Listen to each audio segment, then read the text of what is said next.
Hello friends, कैसे हो आप सब। उम्मीद है अच्छे होंगे। ये हमारे अब चैनल अब पढ़ाई पे लाइफ प्रोसेस का छठा लेक्चर है। इससे पिछले लेक्चर में हमने रेस्पिरेशन की बात की थी। उसमें हमने रेस्पिरेशन के बेसिक्स बात की थी। इसके अलावा हमने प्लांट्स के अंदर कैसे रेस्पिरेशन होता है उसकी बात कर ली थी। और उसके अलावा हमने रेस्पिरेशन का जो कॉमन पॉइंट, रेस्पिरेशन और फोटोसिंथेसिस का जो कॉमन पॉइंट होता है वो हमने डिस्कस किया था। और उसके अलावा हमने ग्लूकोज के ऑक्सीडेशन से या मेटाबॉलिज्म से क्या क्या बनता है वो हमने बात कर ली थी। इसके बाद में आज हम बात करेंगे रेस्पिरेशन इन ह्यूमन। किसकी बात करेंगे? रेस्पिरेशन इन ह्यूमन मतलब मानव में श्वसन। मानव में श्वसन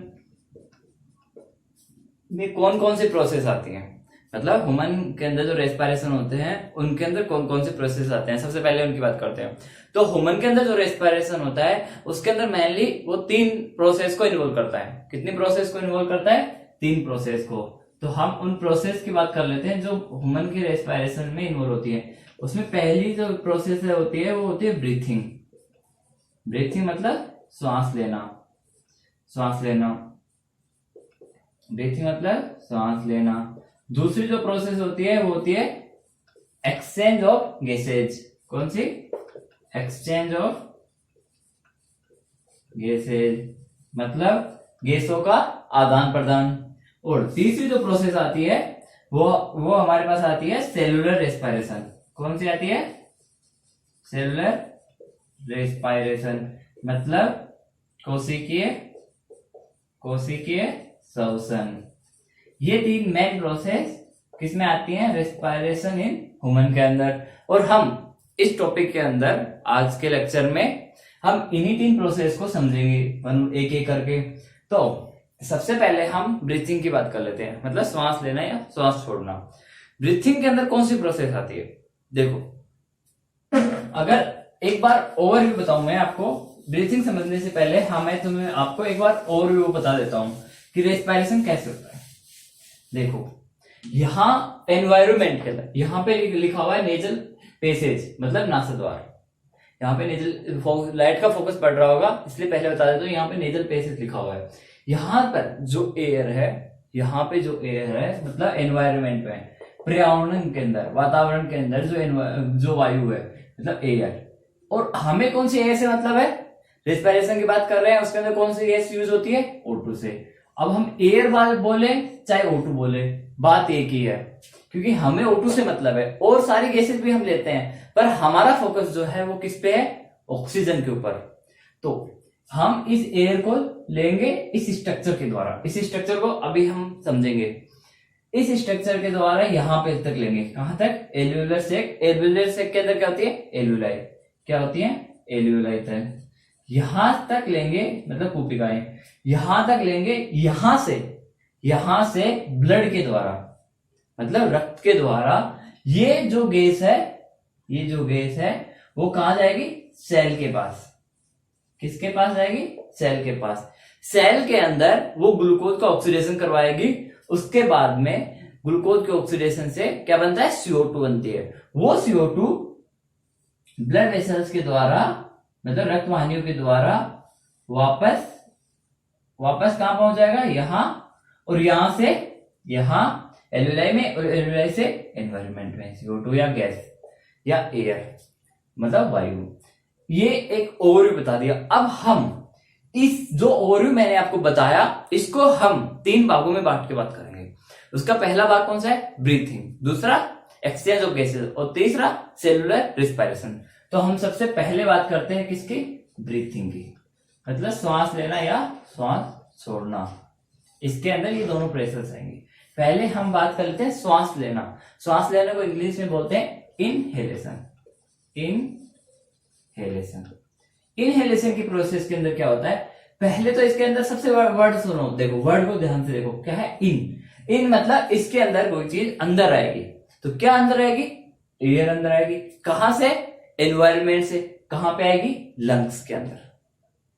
समझ में आई पूरी बात?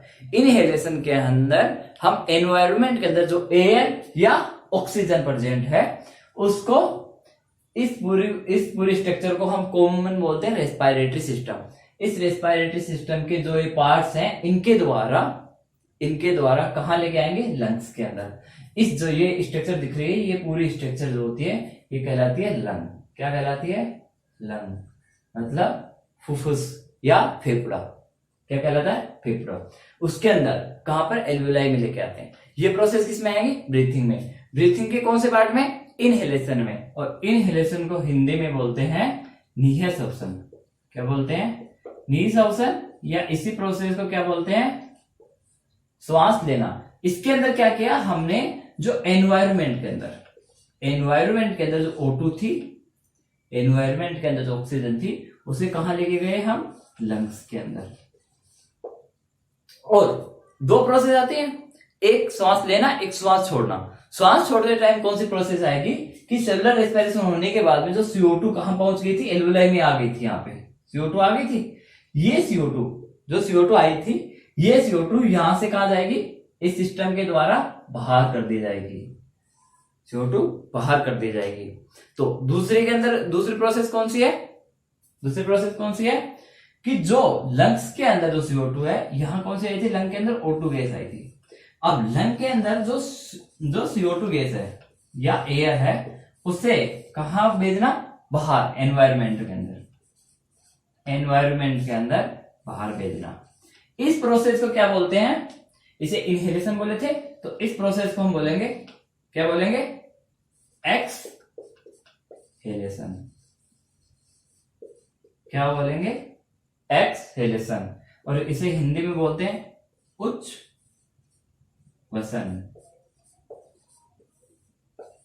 क्या बोलते हैं, उच्छ्वसन या श्वास छोड़ना। दोनों प्रोसेस समझ में आई, इनहेलेशन और एक्सहेलेशन समझ में आया। ये दोनों प्रोसेस किस में आती है, ब्रीथिंग के अंदर। समझ में आ गया।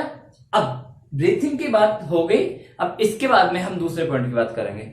इनहेलेशन और एक्सहेलेशन में कौन कौन सी चीजें हमें सपोर्ट करती हैं और ये कैसे मतलब होता है, हम उसकी बात सबसे आखिर में करेंगे, क्योंकि वो आपके 10th के सिलेबस में एनसीईआरटी में इतना ज्यादा नहीं दिया गया, सिर्फ 2 लाइनें दी गई हैं। हम उससे पहले रेस्पिरेटरी सिस्टम की इन सभी स्ट्रक्चर्स की बात करेंगे, और जो 2 पॉइंट और बच गए हमारे, कौन कौन से, एक्सचेंज ऑफ गैसेस और सेलुलर रेस्पिरेशन, उसकी बात करेंगे।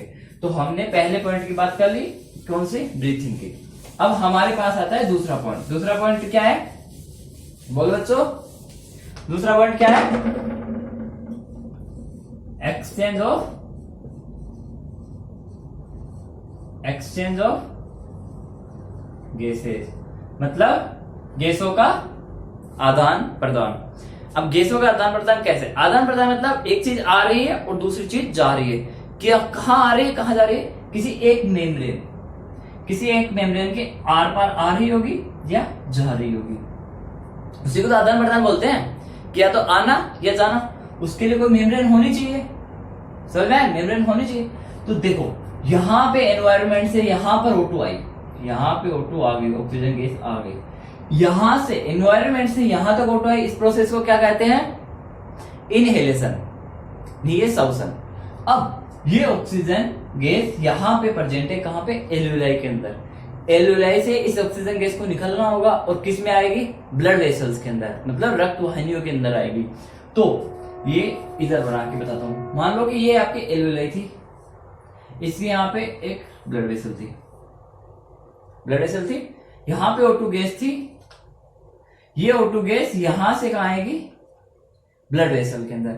और इसके अंदर जो CO2 थी, ब्लड वेसल के अंदर जो CO2 थी, वो यहां से कहां जाएगी, एल्वेलाई के अंदर।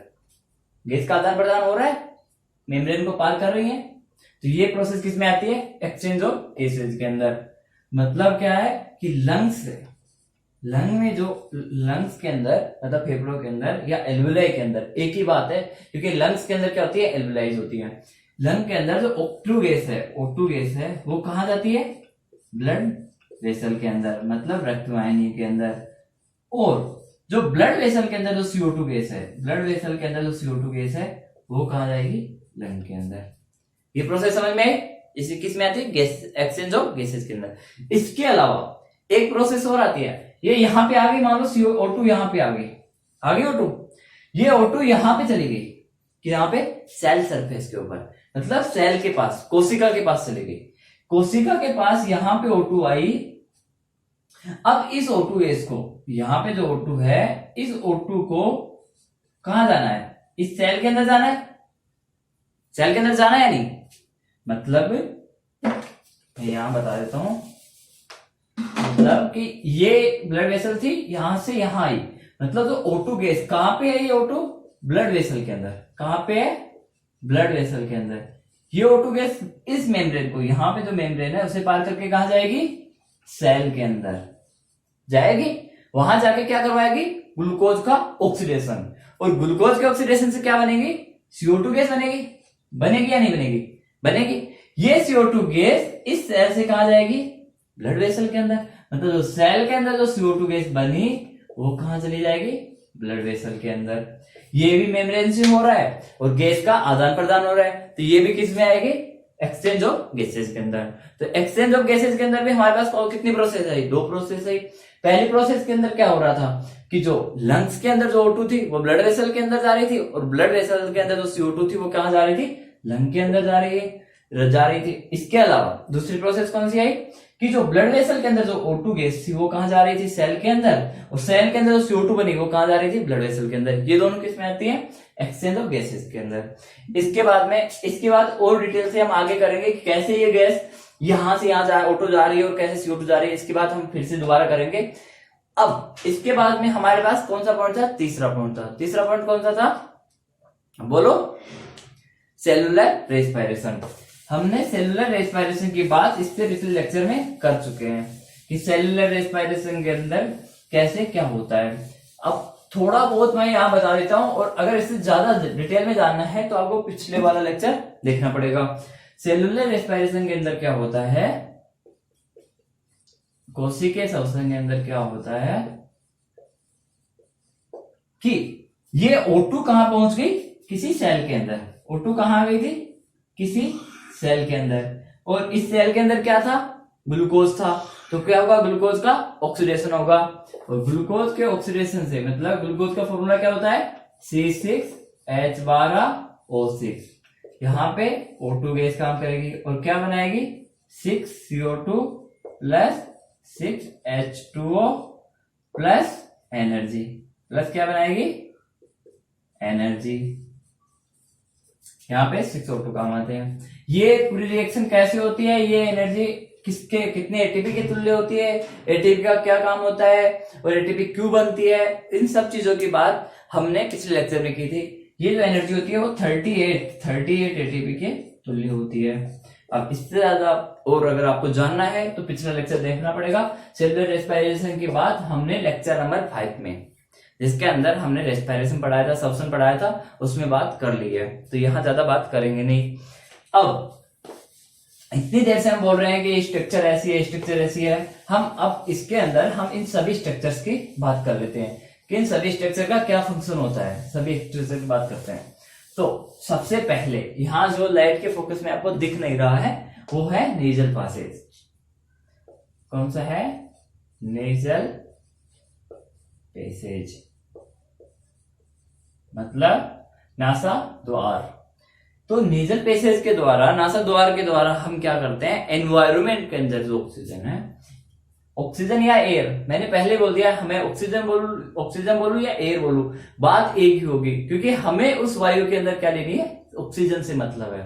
तो जो एनवायरमेंट के अंदर, जो वातावरण के अंदर जो O2 है उसे ग्रहण करते हैं। किसके द्वारा? नासा द्वार के द्वारा।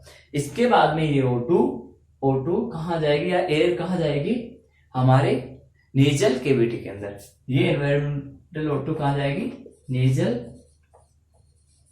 केविटी के अंदर, मतलब नासा गुहा के अंदर। कहां चलेगी? नासा गुहा के अंदर चलेगी। अब समझना, क्या आप जो एयर ले रहे हो क्या वो एकदम प्योर होती है? मतलब कंप्लीटली शुद्ध होती है, पूरी शुद्ध होती है? ऐसा तो नहीं होता। आप अगर जहां धूल ज्यादा रहती है, ऐसे एरिया में रह रहे हो तो उसमें डस्ट पार्टिकल बहुत ज्यादा होंगे, या इसके अलावा बहुत सारे अशुद्धियां होती हैं, बैक्टीरिया होते हैं, वायरस होते हैं, बहुत सारी चीजें एयर के अंदर होती हैं, तो वो सारी चीजें आती हैं। तो अगर हम अगर हमने उस एयर का फिल्ट्रेशन नहीं किया, उससे वो डस्ट पार्टिकल या अशुद्धियां हटाई नहीं, तो हमारी एल्यूलाई के अंदर चली जाएगी और एल्यूलाई की मेम्ब्रेन बहुत पतली होती है, वो डैमेज हो सकती है। तो इसके लिए क्या होते हैं कि हमारी जो नेजल कैविटी होती है उसके अंदर क्या होते हैं, हेयर्स होते हैं। क्या होते हैं, हेयर होते हैं, मतलब बाल होते हैं। ये हेयर क्या करते हैं, ये हेयर क्या करते हैं कि जो अशुद्धियां गई, जो डस्ट पार्टिकल गए, उन डस्ट पार्टिकल को रोक लेते हैं, उन डस्ट पार्टिकल को वहां पे रोक लेते हैं और उसे आगे जाने से रोक देते हैं। मतलब क्या कर रहे हैं, ये फिल्ट्रेशन ऑफ एयर। ये जो हेयर है ये किसका काम करते हैं, फिल्ट्रेशन का काम करते हैं। समझ में आया कैसे करते हैं, समझ में गए। अब इसके अलावा यहां पे जो नेजल कैविटी, हमारी नेजल कैविटी है, नेजल कैविटी के अंदर म्यूकस की लेयर होती है। अब समझना कि वो म्यूकस की लेयर क्यों होती है। देखो, ये एनवायरमेंटल जो एयर गई उससे हमारे हेयर्स ने क्या किया, डस्ट पार्टिकल को बाहर निकाल दिया, डस्ट पार्टिकल बाहर आ गए। अब इसके अलावा क्या है, जो नेजल गुहा है, जो नेजल कैविटी है, मतलब नासा गुहा है, उसके अंदर क्या है, म्यूकस है, श्लेष्मा। ये क्या करता है कि इन डस्ट पार्टिकल से मिलता है। ये डस्ट पार्टिकल पहले क्या होते हैं, ड्राई, सूखे हुए होते हैं।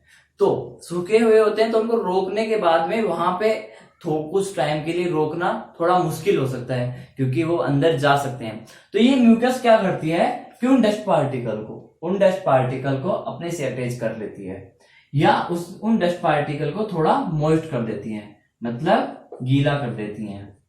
और वो गीला होने की वजह से, गीला हो जाने की वजह से उनका जो वेट होता है, भार जो होता है, वो बढ़ जाता है और वो अंदर नहीं जाते हैं। तो ये क्या करती है, किसमें हेल्प कर रही है, फिल्ट्रेशन के अंदर हेल्प करती है। इसके अलावा इस म्यूकस का एक काम और होता है। हमारी जो नेजल कैविटी होती है वो क्या होती है, जिगजैग टाइप की होती है, मतलब इस टाइप की होती है, खुरदरी होती है। और यहाँ पे क्या है, म्यूकस की लेयर है।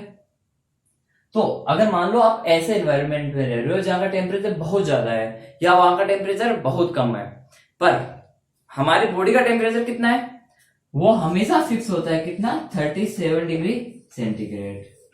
पर आप अगर मान लो कि हाई टेम्परेचर, जहां पे ज्यादा तापमान रहता है, ऐसे एरिया में रह रहे हो जहां का टेम्परेचर 45 डिग्री सेंटीग्रेड है, जहां की बाहर की जो हवा है उसका टेम्परेचर कितना है, 45 डिग्री सेंटीग्रेड।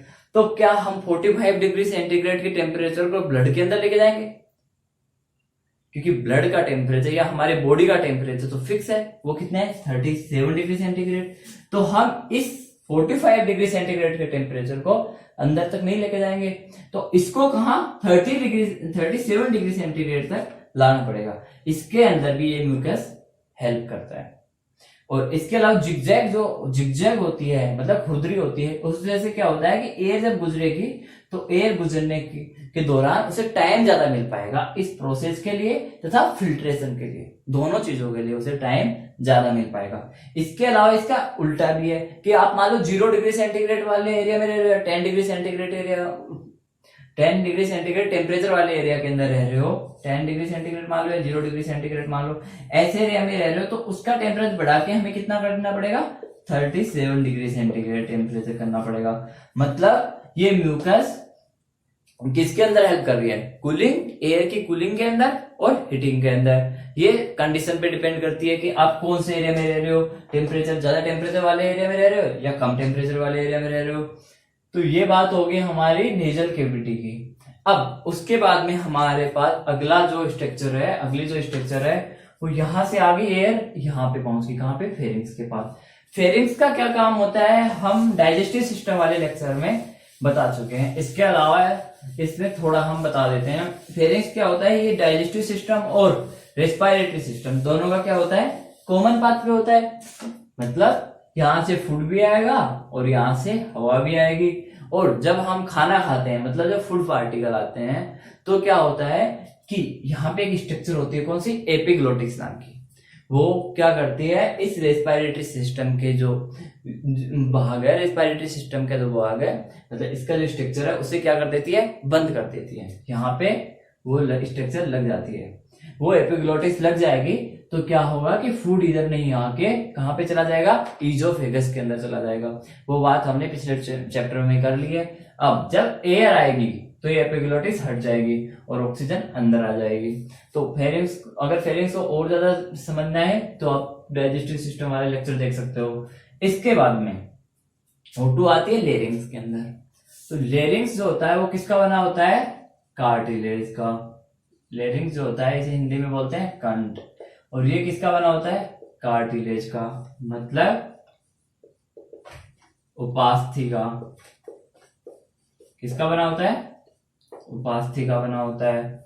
जब एयर बाहर जाती है, मतलब जब हम एक्सहेलेशन करते हैं, तो क्या एयर यहां से जब गुजरेगी, किसके अंदर से, लेरिंग्स के अंदर से जब हवा गुजरेगी तो लेरिंग्स उपास्थि का बना होता है। तो इसके अंदर क्या होता है, लेरिंग्स के अंदर क्या होता है, कंपन होता है। क्या होता है, कंपन, मतलब वाइब्रेशंस होते हैं, वाइब्रेशन होते हैं। इन वाइब्रेशन की वजह से क्या प्रोड्यूस होती है, क्या उत्पन्न होती है, ध्वनि, मतलब साउंड उत्पन्न होती है, ध्वनि उत्पन्न होती है। तो लेरिंग्स का क्या काम है, साउंड को प्रोड्यूस करना। ध्यान देना वर्ड के ऊपर, मैंने साउंड बोला है, मैंने शब्द नहीं बोला, मतलब वर्ड्स नहीं बोले जो मैं बोल रहा हूं, वर्ड्स नहीं बोल रहा हूं मैंने क्या बोला है, ध्वनि। साउंड कौन उत्पन्न करता है, लेरिंग्स उत्पन्न करता है। पर जो शब्द हम बोलते हैं वो शब्द कौन उत्पन्न करता है, हमारी टंग, लिप्स, इसके टीथ, ये सारे मिलके, इन सारे को कॉम्बिनेशन से हमारे शब्द बनते हैं। पर अगर आपको क्वेश्चन में ये पूछा जाए कि साउंड प्रोड्यूस कौन करता है, तो साउंड कौन प्रोड्यूस करता है, लेरिंग्स, हमारे कंठ प्रोड्यूस करते हैं। पर शब्द लेरिंग्स प्रोड्यूस नहीं करता। शब्दों को, उस ध्वनि को, साउंड को शब्दों में बदलने का काम किसका होता है, आपके टंग हो गई, टीथ हो गए, लिप्स हो गए, इन सब का काम होता है। लेरिंग्स की बात समझ में आई आपको। इसके बाद में ऑक्सीजन जो हम ले रहे थे, O2 गैस थी, वो कहाँ आती है, ट्रेकिया के अंदर, मतलब श्वास नली के अंदर। किसके अंदर आती है, ट्रेकिया के अंदर। अब ट्रेकिया के अंदर देखो, हमने एक चीज लिखी है, एक चीज देखो, इसकी स्ट्रक्चर देखो। यहाँ पे हमने कुछ ऐसे वलय आकार की स्ट्रक्चर्स बना रखी है। ये जो वलय आकार की स्ट्रक्चर होती है, ये किसकी बनी होती है, ये भी कार्टिलेज की बनी होती है। किसकी बनी होती है, कार्टिलेज की, मतलब उपास्थि की। इन्हें बोलते हैं कार्टिलेजिनस रिंग। कार्टिलेज की बनी होती है इसलिए कार्टिलेजिनस रिंग बोलते हैं। क्या बोलते हैं, उपास्थिल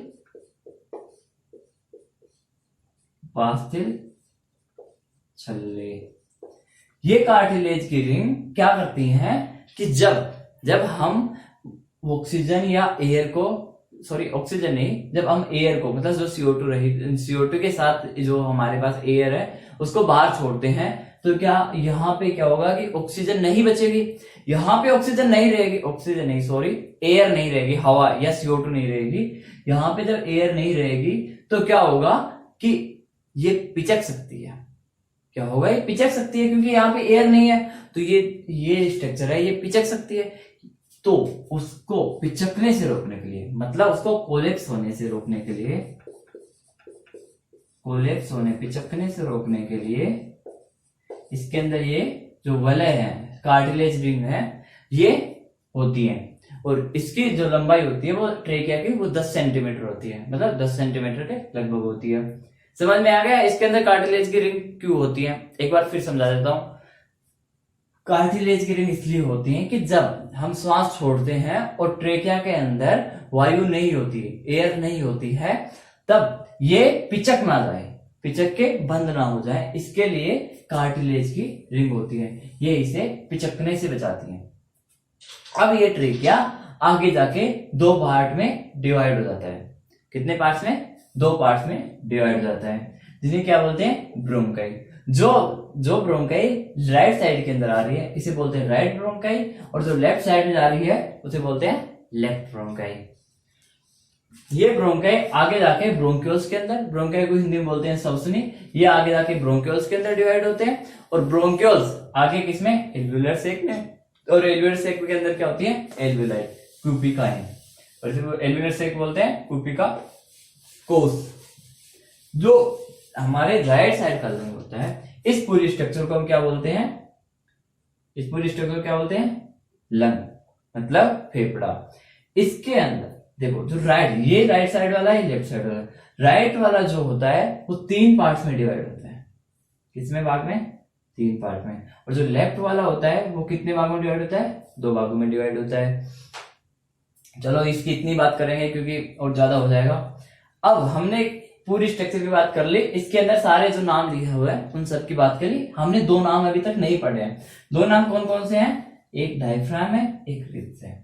इसकी बात हम आखिर में करेंगे, जब हम आपको ये बताएंगे कि इनहेलेशन और एक्सहेलेशन कैसे होता है।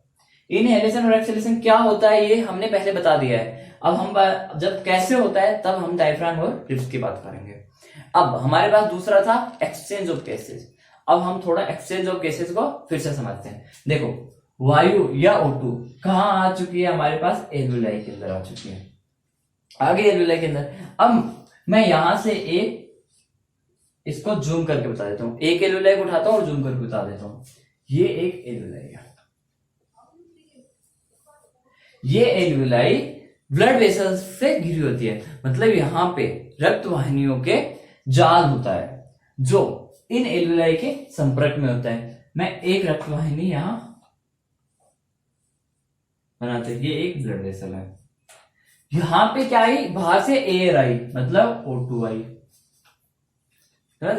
यहां बाहर से O2 आई, और जो बाहर से वायु आ रही है वो ऑक्सीजन रिच है या ऑक्सीजन डेफिशिएंट। ऑब्वियसली बात है कि बाहर से आ रही है तो वो O2 रिच होगी, मतलब यहां पे जो O2 का पार्शियल प्रेशर है वो क्या होगा, हाई होगा।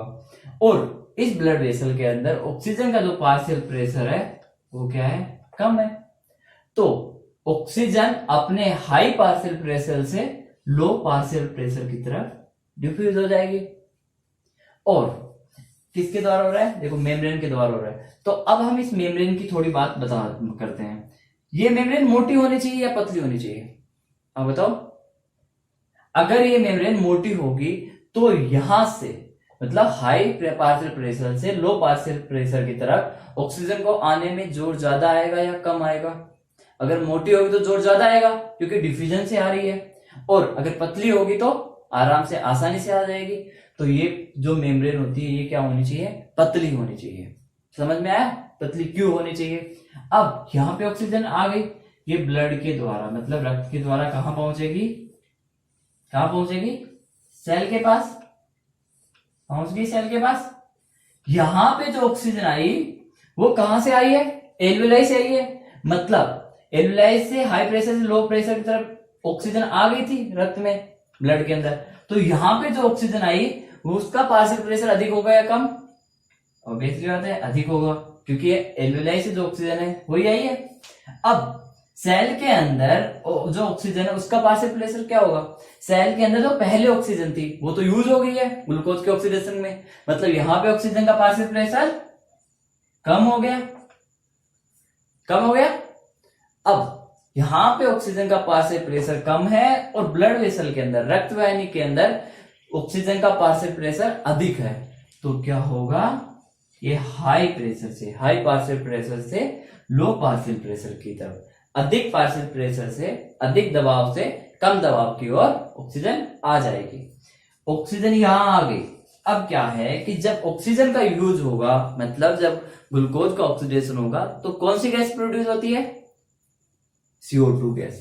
मतलब इस सेल के अंदर CO2 गैस अधिक मात्रा में प्रेजेंट है। क्यों है, क्योंकि सेलुलर रेस्पिरेशन हुआ होगा। हमने पिछले लेक्चर में पहले सेलुलर रेस्पिरेशन इसीलिए पढ़ाया था कि जब हम यहां आए तो आपको पता हो कि ये CO2 क्यों बनी और कैसे बनी। इसीलिए हमने पहले पिछले लेक्चर में CO2 कैसे बनी उसको समझाया था। यहाँ CO2 बनी अधिक है, इसका पार्शियल प्रेशर CO2 का यहाँ अधिक है, और ब्लड वेसल के अंदर CO2 का पार्शियल प्रेशर कम होगा। तो ये CO2 अपने हाई पार्शियल प्रेशर से लो पार्शियल प्रेशर की तरफ चली जाएगी। आ गई। अब ब्लड के साथ ये कहां पहुंच जाएगी, एल्वियोलाई के सरफेस के पास, यहां आ गई CO2। अब ये CO2 कौन सी CO2 है, जो हमारे पास सेल से आई थी। सेल से आई थी मतलब यहाँ पे CO2 का पार्शियल प्रेशर अधिक है, मतलब CO2 का दबाव अधिक है, और एल्वियोलाई के अंदर CO2 कम है, मतलब यहाँ पे CO2 का जो प्रेशर है वो क्या है, कम है। तो रक्त वाहिनी से या ब्लड वेसल से CO2 कहां चली जाएगी, एल्वियोलाई के अंदर चली जाएगी। समझ में आई पूरी प्रोसेस। और यहां से ये बाहर चली जाएगी। बाहर मतलब एल्वियोलाई, एल्वियोलाई से ब्रोंक्यूल्स, ब्रोंकियाई, ट्रेकिया, लैरिंग्स, फेरिंग्स और एनवायरमेंट के अंदर। पूरी प्रोसेस समझ में आई, आ गई। देखो जो हमने केसेस एक्सरसाइज में बताया था वो हमने इन्हीं दो प्रोसेस के बारे में आपको बताया था, उनको पूरा डिटेल में अब फिर से बता दिया। अब एक बात सोचो इसमें कि ये ऑक्सीजन बाहर से आई, एनवायरमेंट से अभी आई है, तो एनवायरमेंट से आई है तो क्या जैसे आई वैसे ही ये सारी प्रोसेस हो जाएगी, मतलब जैसे ही बाहर से हमने यहां से O2 ली, ये O2 गई इस पूरे ट्रैक्ट को पार करके यहाँ आई, एल्वियोलाई के अंदर आई, एल्वियोलाई से सीधा गई सेल के पास, यहाँ CO2 बनी और यहाँ गई। ऐसा नहीं होता है। क्या है कि ये जो O2 है, ये जो O2 है ये इससे पहले वाले या उससे पहले वाले श्वसन के अंदर मतलब रेस्पिरेशन किया था उस टाइम आ गई थी। अभी इससे जो आने इसके बाद में जो O2 आएगी वो अभी इसके पीछे है। मतलब ये जो वायु या एयर या CO2 है वो पहले से प्रेजेंट थी, पहले से यहां प्रेजेंट थी, और पहले से प्रेजेंट थी तो इसे क्या बोलते हैं, अवशिष्ट वॉल्यूम ऑफ एयर। सॉरी अवशिष्ट नहीं बोलते हैं, इसे बोलते हैं रेजिडुअल। हिंदी में अवशिष्ट बोलते हैं, इंग्लिश में बोलते हैं रेजिडुअल एयर वॉल्यूम। क्या बोलते हैं, रेजिडुअल एयर वॉल्यूम। हिंदी में क्या बोलते हैं इसे, अवशिष्ट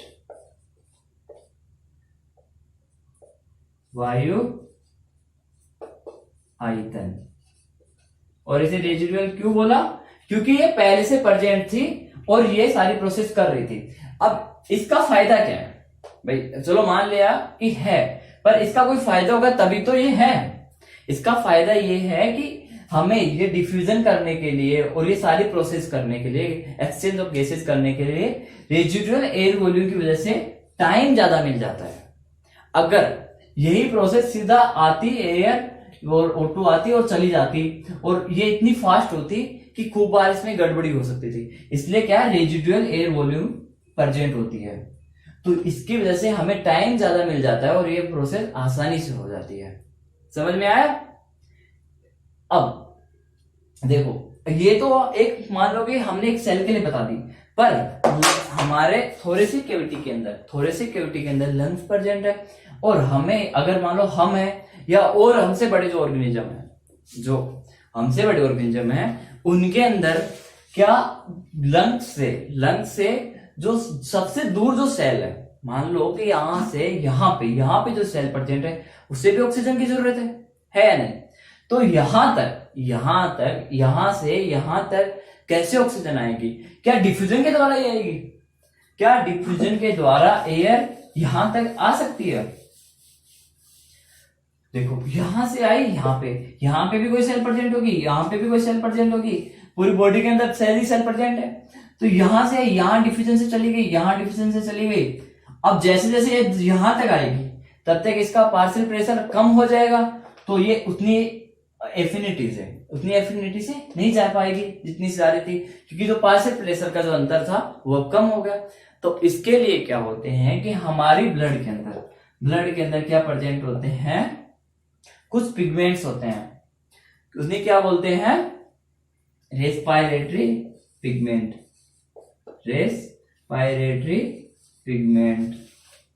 इन्हें देखो रेस्पिरेशन के अंदर हेल्प कर रहे हैं और पिगमेंट्स होते हैं इन्हें, इसलिए इसे रेस्पिरेटरी पिगमेंट बोलते हैं, मतलब श्वसनीय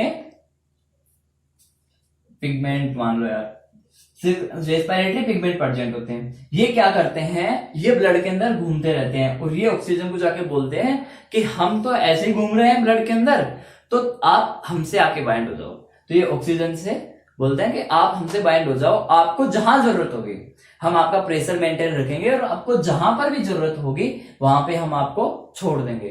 तो ऑक्सीजन क्या होती है कि इस रेस्पिरेटरी पिगमेंट से बाइंड हो जाती है और इसके साथ ब्लड के अंदर घूमती रहती है और जहां पे इसकी जरूरत होती है ऑक्सीजन बोलती है मेरी जगह आ गई, मुझे अब छोड़ दे। तो ये रेस्पिरेटरी पिगमेंट उस ऑक्सीजन को छोड़ देता है, तो वहां पे छोड़ेगा, यहाँ पे ऑक्सीजन लाके छोड़ा तो यहाँ पे उतना ही छोड़ा, यहाँ पे छोड़ा, तो यहाँ पे जो प्रेशर मेंटेन होना चाहिए था किसके लिए, डिफ्यूजन के लिए, वो मेंटेन रहेगा। और ह्यूमन के अंदर, मानव के अंदर इस रेस्पिरेटरी पिगमेंट को क्या बोलते हैं, हीमोग्लोबिन। क्या बोलते हैं इस रेस्पिरेटरी पिगमेंट को, हीमोग्लोबिन। ये हीमोग्लोबिन कहां प्रेजेंट होता है, आरबीसी के अंदर, रेड ब्लड सेल के अंदर। और हीमोग्लोबिन की जो बाइंडिंग होती है किससे, ऑक्सीजन से, वो बहुत ज्यादा होती है। अब हमने किसकी बात कर ली, O2 की तो बात हो गई। O2 तो किससे चला गया, किसके साथ चला गया, पिगमेंट के साथ। अब बची CO2। क्या बची, CO2। CO2 क्या करती है कि यहां जब सेल से निकलती है और कहां जाएगी, ब्लड के अंदर, तो ब्लड के अंदर जो प्लाज्मा होती है, जो वाटर होती है, उसके अंदर घुल जाती है, मतलब मिक्स हो जाती है और कहां चली जाती है, एल्विलाई के अंदर। मतलब CO2 के लिए कोई अलग से पिगमेंट नहीं होता। अब इसके अंदर हमने रेस्पिरेशन के अंदर जो एनसीईआरटी के अंदर लाइन दी हुई थी उन सबको समझ लिया, पर अब इसके अंदर क्या है कि 2-4 लाइनें और दे रखी हैं। उसमें आपको बता रखा है कि कैसे इनहेलेशन की प्रक्रिया होती है और कैसे एक्सहेलेशन की प्रक्रिया होती है। तो हम जल्दी से उसे समझ लेते हैं। वैसे बोर्ड के हिसाब से अगर आप तैयारी कर रहे हो तो ये इतना ज्यादा जरूरी नहीं है, पर अगर आप कंपटीशन के एग्जाम की तैयारी कर रहे हो तो आपको ये काम आ सकता है। देखो हम इनहेलेशन को समझते हैं। हमने बोला था कि 2 स्ट्रक्चर हमने छोड़ दिए हैं। कौन कौन से स्ट्रक्चर छोड़ दिए हमने, डायफ्राम और रिब्स। ये डायफ्राम और रिब्स जो होती हैं ये इनहेलेशन और एक्सहेलेशन की प्रक्रिया के अंदर काम आती है। इनहेलेशन को क्या बोलते हैं, निःश्वसन बोलते हैं, और एक्सहेलेशन को क्या बोलते हैं, उच्च श्वसन बोलते हैं। तो इनहेलेशन मतलब सांस लेने की प्रक्रिया के दौरान क्या होता है कि जब आप सांस लेते हो, सांस लेके टाइम अपनी छाती पे हाथ रखो। क्या हो रहा है, ये जो रिब्स हैं, रिब्स थोड़ा ऊपर उठ के बाहर की तरफ आती हैं। जब रिब्स ऊपर उठ के थोड़ा बाहर की तरफ आएंगी तो ये क्या करेंगी, जो थोरेसिक कैविटी है उसका वॉल्यूम बढ़ा देंगी। थोरेसिक कैविटी का वॉल्यूम मतलब आयतन बढ़ा देंगी। इसके बाद में रिब्स की तो बात हो गई, रिब्स ने वॉल्यूम बढ़ा दिया। फिर क्या होता है कि जो डायफ्राम है, इस डायफ्राम की जो मसल्स हैं, ये जो डायफ्राम की मसल हमने यहां बना रखी हैं, ये डायफ्राम की मसल्स कॉन्ट्रैक्शन करते हैं। डायफ्राम की मसल के अंदर क्या होता है, कॉन्ट्रैक्शन होता है। और डायफ्राम की मसल के अंदर कॉन्ट्रैक्शन या संकुचन होने की वजह से ये डायफ्राम जो अभी आपको ऐसे लग रहा है, ऐसे दिख रहा है, देखना ऐसे दिख रहा है डायफ्राम, वो क्या हो जाता है, फ्लैट हो जाता है। तो फ्लैट होने की वजह से जो वॉल्यूम है, जो थोरेसिक कैविटी का वॉल्यूम है, वो और अधिक बढ़ जाएगा। ये अगर ऐसे आ जाएगा और रिब्स की मसल के अंदर जो कॉन्ट्रैक्शन हुआ तो रिब्स ऊपर उठ गई, तो कुछ वॉल्यूम किसने, रिब्स ने बढ़ा दिया, रिब्स की मसल में कॉन्ट्रैक्शन होने की वजह से, और कुछ वॉल्यूम डायफ्राम ने बढ़ा दिया। क्या, डोम शेप से। पहले ये डोम शेप था, देखो गुबंदाकार, और अब क्या, जब ये फ्लैट हो जाएगा तो ये वॉल्यूम बढ़ जाएगा।